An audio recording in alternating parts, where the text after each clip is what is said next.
सो देखो सो intensity basically क्या चीज़ है कि amount of energy perceived by our sensory organ, ठीक है। अगर लाइट है तो आई देखेगी, साउंड है तो एयर, ठीक है। तो intensity the energy falling per unit area per unit time. So resultant amplitude का रिलेशन अब किसके साथ मैच करना है, इंटेंसिटी के साथ। तो आपको ये फॉर्मूला बता दीजिए कि जो इंटेंसिटी होती है ना किसी भी वेव की, it is proportional to its amplitude square, ठीक है। तो जो पहली वेव y1 थी मैंने लिखा था उसके बारे में, ये sign omega T minus K x लिखा था ना, तो उसकी जो इंटेंसिटी फर्स्ट वेव की क्या आनी थी, सम कांस्टेंट के में भी यानी कांस्टेंट ए स्क्वायर।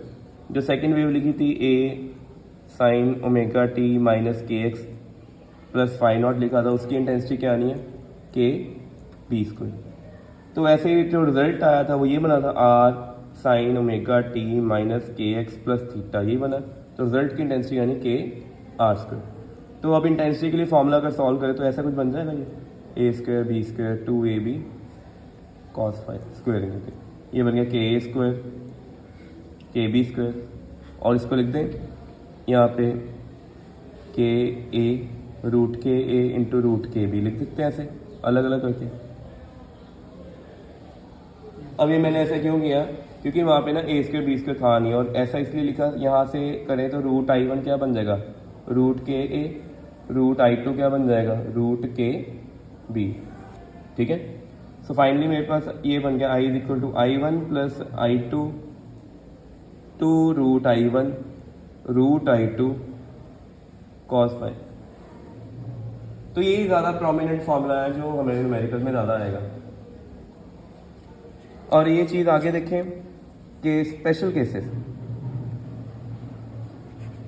देखो स्पेशल केस में क्या है कि अगर आपके दोनों एम्पलीट्यूड क्या होते हैं, इक्वल, दोनों आपकी इंटेंसिटीज भी क्या होती है, इक्वल, कितनी क्या होते हैं, आई नॉट।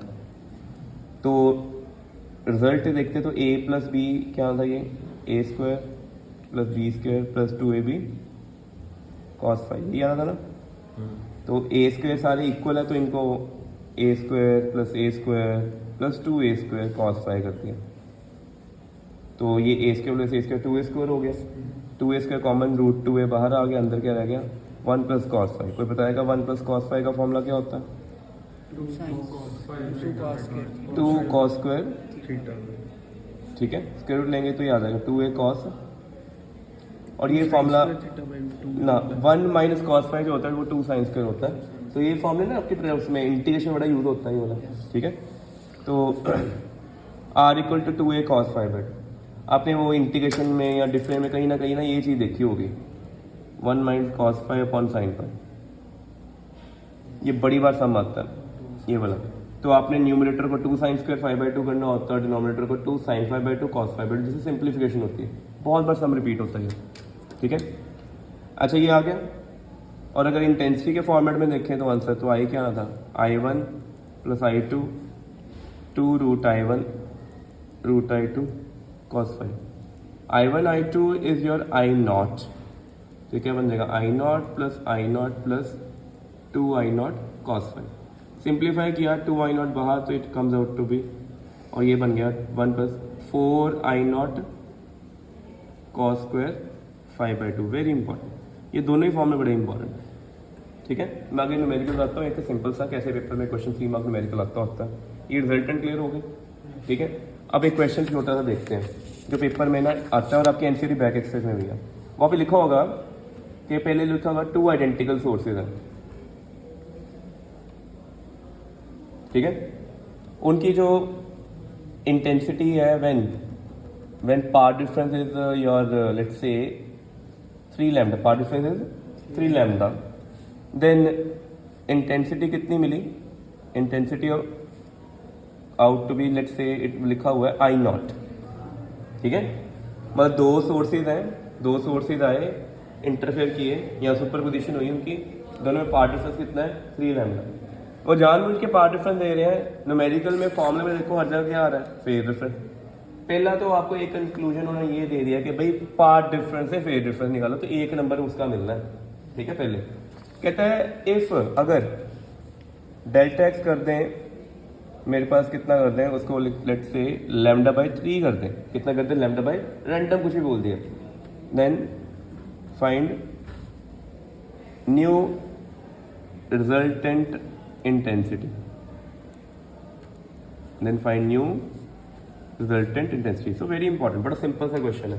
3 नंबर का क्वेश्चन आता है, टेक्निक सेम है, हर साल ये क्वेश्चन आता है, ठीक है। मैंने 2023 में नहीं देखा था पेपर में, बट 22 में 21 में एक बार एमसीक्यू बन के आ गया था, ठीक है।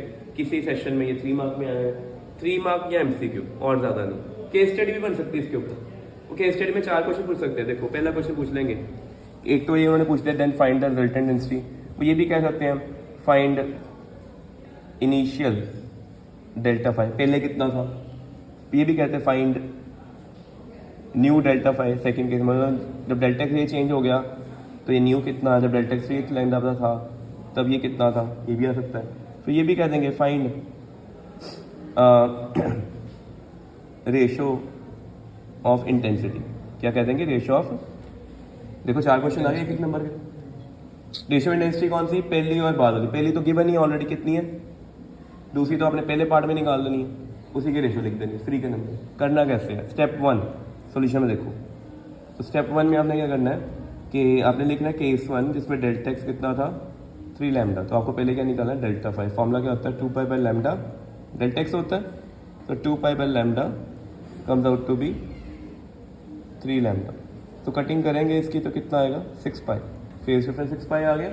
और अब देखो ये जो फेज डिफरेंस 6 पाई आया ये क्या चीज़ है, it is basically even multiple है ना, इवन मल्टीपल। तो इवन मल्टीपल में आपको याद होना चाहिए क्या मिला था, मैक्सिमा मिला कि मिनिमा मिला था, मैक्सिमा। और हमें इंटेंसिटी रिजल्टेंट का फॉर्मूला क्या है, इंटेंसिटी रिजल्टेंट आती है 4I0 cos स्क्वायर 5/2। अब एक बड़ा ब्लंडर मिस्टेक यहाँ बच्चे करेंगे, हमने फॉर्मूला पढ़ा 4I0, I0 क्या था, इनिशियल सोर्स की इंटेंसिटी, बट यहाँ पे I0 कौन है, रिजल्ट की इंटेंसिटी, ठीक है। तो यहाँ पे आप I0 नहीं लिखोगे, तो I0 की जगह लिख दोगे कुछ K लिख दो, क्या लिख दोगे K। मैंने तभी इसको पहले I0 लिखा तो बाद में क्या लिख दिया मैंने, तो मैंने यहाँ पे लिख देना शुरू करने से पहले let K be each source intensity. तो ये गलती नहीं करनी क्योंकि फॉर्मूले में मैंने यहाँ पे I0 ही लिखवाया और उस फॉर्मूले में बताया था I0 क्या था, इंटेंसिटी ऑफ ईच सोर्स, और यहाँ पे ऑलरेडी रिजल्टेंट की इंटेंसिटी को I0 बोला गया, तो प्रॉब्लम है, ठीक है। तो K यहाँ कर दिया, ये I0 है और फाई की वैल्यू पुट की, तो आप बताओ जल्दी से cos स्क्वायर 6 पाई बाई 2 क्या बन जाएगा, cos स्क्वायर 3 पाई बन जाएगा। और हमें एक बार आपको जनरल फॉर्मूला दो cos n पाई होता है -1 पावर n, n अगर ऑड है तो -1 पावर n ऑड क्या होता है, नेगेटिव आना, बट स्क्वायर हो रहा है तो क्या हो जाएगा पॉजिटिव। तो ये आ गया, तो पहले ईच सोर्स की इंटेंसिटी कितनी आ गई, I0/4 कितनी आ गई, तो ईच सोर्स की इंटेंसिटी होगी I0/4 होगी। तो दिस इज माय केस 1। अब केस 2 पे तो पहला मेरा ये आंसर भी आ गया, देखो कि उसने इनिशियल फेज डिफरेंस पूछा था वो कितना आ गया, और फेज डिफरेंस 6 पाई आ गया यहाँ तक। सेकेंड केस करते हैं, अगेन डेल्टा एक्स कितना बोला हुआ उसने λ/3, तो डेल्टा फाई कितना आएगा 2 pi by lambda into λ/3 comes out to be 2 pi by 3। लो जी नया भी आ गया 2 पाई बाई 3 आंसर आ गया। अब इसमें ये ना तो ऑड है ना ये इवन है, तो अभी हमें जनरल फॉर्म में डालना पड़ना, वो क्या आता है रिजल्ट निकालना है इंटेंसिटी का, वो क्या आएगा 4 I0 नहीं लिखेंगे, क्या लिखेंगे 4K, और यहाँ पे क्या है cos स्क्वायर 5/2, तो 4K cos square value put करेंगे इट कम्स आउट π/3, π/3 60 डिग्री होता है, cos 60 1/2 स्क्वायर करेंगे तो लो जी K आ गया, और K क्या था I0/4। इसका मीनिंग रिजल्टेंट डेंसिटी क्या होगी, प्रीवियस से 1/4 होगी। और अगर रेशो पूछें कि पहले इंटेंसिटी और बाद वाली इंटेंसिटी रेशो कितनी है, comes out to be I0/4 comes out to 4:1।